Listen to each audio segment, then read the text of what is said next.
সম্প্রতি আকস্মিকভাবে মারা গেছেন গায়ক কেকে, অভিনেতা সিদ্ধার্থ শুক্লা এবং অভিনেত্রী শেফালি জারিওয়ালা। এসব মৃত্যুর পর আবারও সামনে এসেছে সেই পুরনো প্রশ্ন, কোভিড টিকার সঙ্গে কি আচমকা হৃদরোগ বা অকাল মৃত্যুর কোনো সম্পর্ক আছে? কর্ণাটকের মুখ্যমন্ত্রী এই বিতর্কে নতুন করে আগুন দিয়েছেন।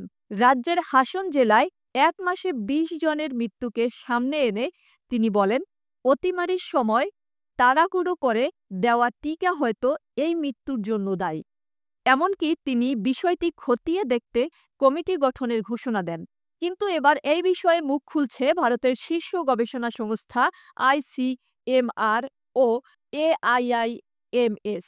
কোভিড টিকার সঙ্গে হৃদরোগ বা আকস্মিক মৃত্যুর কোনো প্রমাণিত সম্পর্ক নেই।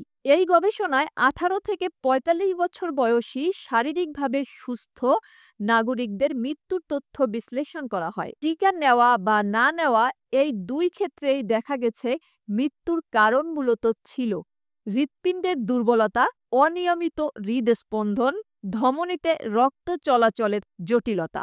এছাড়া ধূমপান, মদ্যপান, ঘুমের অভাব, অতিরিক্ত মানসিক চাপ, অতিরিক্ত ব্যায়াম ও পারিবারিক ইতিহাস আকস্মিক মৃত্যুর ঝুঁকি বাড়ায়। গবেষকদের মতে কোভিড টিকা এক ধরনের সুরক্ষা বর্ম, এর সঙ্গে মৃত্যুর কোনো বৈজ্ঞানিক সংযোগ নেই।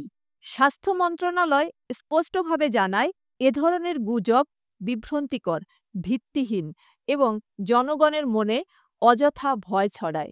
এমন আরও তথ্য পেতে আমাদের সাথেই থাকুন।